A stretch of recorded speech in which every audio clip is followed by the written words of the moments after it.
I actually wrote a thread on this, but I think it might be nice to run it through the whole process, and then also let's take some time together to see if we can find a rails on chain like right now. So first off, like maybe I give a bit of context. What we're looking for actually is we want to start at the USDC token god mode. The idea is that if you think about it, USDC is one of the most important stable coins, right? Like as of right now, USDC, USDT, etc.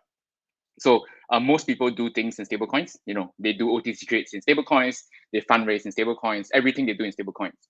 And actually, by looking at this particular dashboard, you can spot a lot of interesting things. And one of them, could be fundraisers, and another thing could be OTC trades, etc. So for now, let's walk through how the process might look like. So starting off from USDC token god mode, what I typically do is I either look at top balances, I look at recent balance changes. So let me just clear this filter. And right here, right, what we have is basically different addresses and how much USDC they've received in the past 7 days. And specifically, if you think about it, if you take a step back, right, you think about what you're looking for. So if you're looking for fundraisers, we're looking for wallets with quite a bit of change in USDC, but definitely not like 100 million or even like 50 million. So maybe you're thinking of some sort of limits, let's say 1 to 10 million. So what I'll do is you go to filter and then you change. It needs to be less than 10 million and more than 1 million. Okay, and now we drill down to about 500 addresses. So it's still quite a lot, right?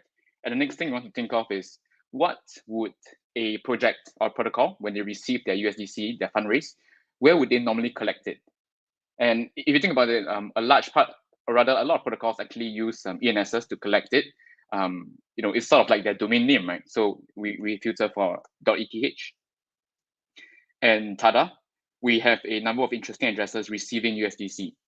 So obviously you see MetaStreet here. So maybe let's dive a bit deeper, right? So I would open wallet profiler for token as well as top depositors. And now I'm going to cover like how you want to look at the on-chain transactions and how you can sort of extrapolate a reason for why certain transfers are happening. So when we look at wallet profiler for token, you look at all the USDC inflows. And normally what I like to do is to sort by time.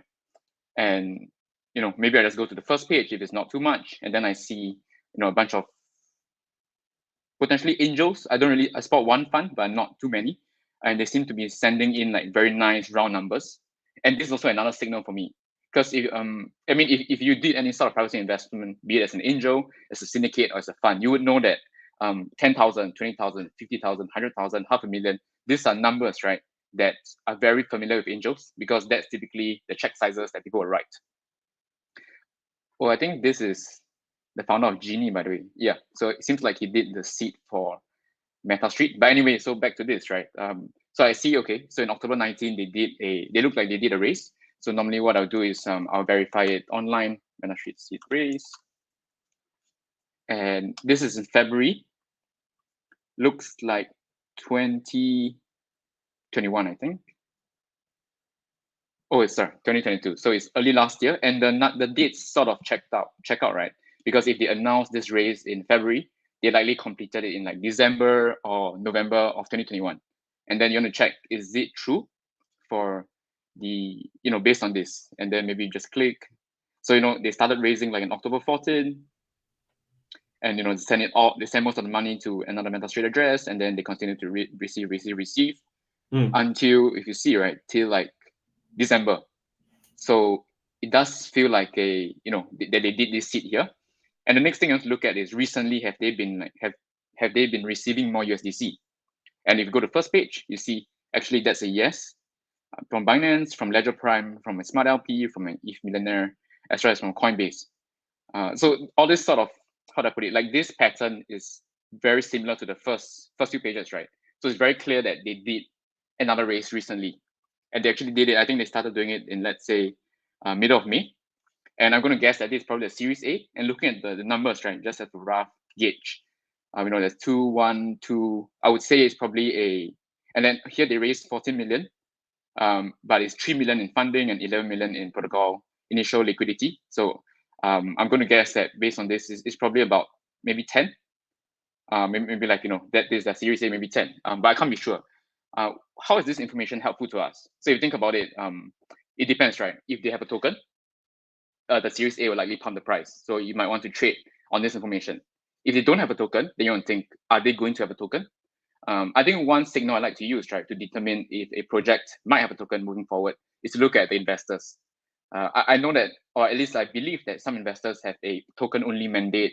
Some investors don't really like to do equity, stuff like that. So I think using all these different signals, right, you can sort of guess and make use of this on-chain information. Just going to pause it, if Daniel or Alex, you're going to jump in a little bit. Or... Yeah, well, someone actually asked. They said that they see Amber as one of the lists, as one of the people on the list. Sorry, they said, "Is that LLST's personal wallet?" To be honest, I don't know who that is. I think there's one of our friends who was disturbing us, but so we can. Oh, is it? Yeah. Okay. Funny. Yeah. Journey says, "Is there a way to track new raises automatically if they use the same wallet?"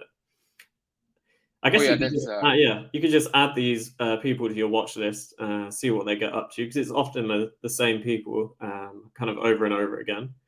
Yeah, do you want to add something to that, Darren?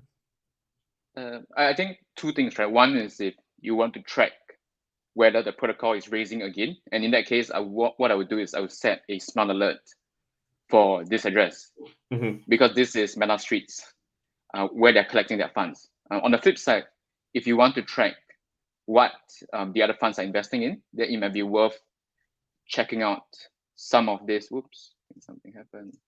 Some of these investors, but I want to leave that as an exercise to the reader, so I don't want to explore too much of that right now. Yeah. Yeah. One tiny detail as well. Instead of going through all the pages, you can just filter. Yeah, with that smart money emoji. I know we say it every week. You probably shut up, but yeah, it is really helpful because then you don't have to go through all the exchanges and stuff. Yeah. And I think one last thing I want to point out that is funny to me personally is that I always see these test transactions, and then sometimes I think if I'm the guy that's supposed to send 1 or 2 million, I wonder if one test transaction would be enough for me, because if you just need to screw up once and then you probably have to cover quite a lot of money. So when I see this, I always smile to myself.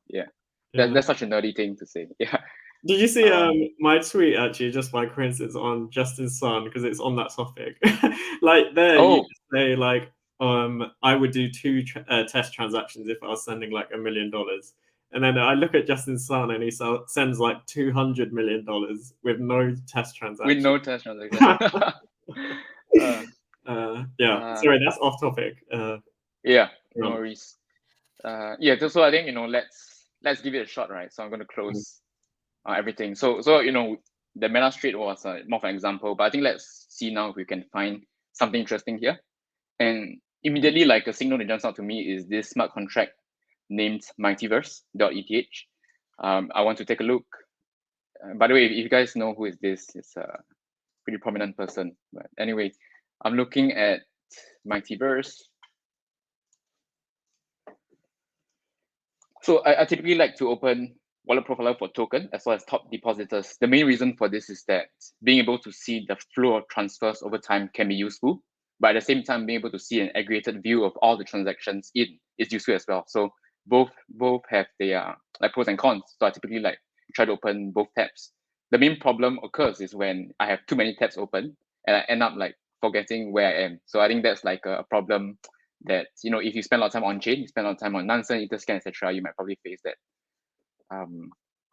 So back to this Mightyverse, right? So I'm going to stop my time, and I see Simon Davis sending $24, and then I see an ETH millionaire, and then this is obviously the ETH millionaire test transaction, and I see 300K, and this 10,000, 20,000, most likely these are angels, and I'm going to guess that Mightyverse is a protocol. So I'm going to try Googling Mightyverse crypto. And I don't really see anything, but let's try seed raise. Oh, I'm missing a Y. Yeah, so I see this link, 3.2 million, Mighty Jacks TechCrunch. And it looks that it could be what we're looking at, right? But the main thing, that is interesting to me is that this was actually published in 2020, while for this race, right, is happening over the past few days. So part A could be that something, they announced it 2 years ago and decided to collect money now, or there could have been some sort of like secondary race or whatever. So I think the last thing I'll check is, I'll look at the address, and then I'll see, okay, so is there any clues that I could find about this mightyverse.eth? Right, so I look at the labels, mightyverse, nothing very interesting, Mighty Action Heroes. Then I go over to counterparties, and I look for TX in. So yeah, I see Mighty Bear Games. I'm going to try Googling it. And I see someone, like a name, right? Simon Davis. And he seems to have sent like ETH to this address, maybe for guests. So I'm going to check him out as well. I see him on Twitter, Mighty Games, and I see Mighty Games, Bear Games on Twitter as well. So this 2017, based in Singapore, some sort of Web3/2 gaming studio. And Simon Davis, okay, is a CEO at Mighty Bear Games. So what I suspect actually is that this is different from the TechCrunch article we saw. And what is likely is that Mighty Bear Games / Mightyverse might be actually doing another race. But I can't be 100% sure. But what happens now, right, is that then you want to dig deeper. You want to check out this website. You want to check out this website. You want to see, okay, is it possible that they're going to have some sort of retro airdrop? Are they going to reward like community members, etc.? So I think this is like the process that you want to apply to a lot of different stuff. Yeah. And I think, sorry, yeah. No, go ahead. Were you going to say something? Yeah. Okay. I mean, one last thing I wanted to do was to, show one last example. Because I think, people might say, hey, Darren, like, what if the protocol doesn't use a ENS, right? Or what if they don't adopt themselves? They just put like, they just use Genox's say proxy, but they don't, obviously they don't try to book an ENS and tell everyone who they are. So I think that's something that you can spend time looking at as well. So normally what I do is I'll go to Genox's says, and even though these are not labeled, it is worth, looking at each and every one of them. So maybe I'll do something like the first 3, and I'll look at, let's say, top depositors. First 3. So bear in mind, right, that you need some initial filters. If not, you have too many addresses to look through. So what I did was a 1 to 10 million filter, so that I'm only looking at people that are doing the seed or maybe Series A and not too much money yet. So I'm looking at this tree, and immediately, I mean, the first step, I see something interesting, right? So I spot Spartan Group, and I spot like withdrawals from a bunch of exchanges, Coinbase, etc. And so then something interesting when you see like a 1.5 million from this Coinbase and 260K from another Coinbase. And this might be a good time to say, let's look at, so it's the first one, right? Let's look at wallet profiler for token. And then, what I want to verify now is that could this be another protocol doing a race?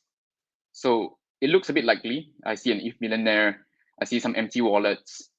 Then I'm going to go to wallet profiler for token, and I'm going to sort by time to see if there's anything interesting. And the last thing I'll do is I will look at this wallet profiler.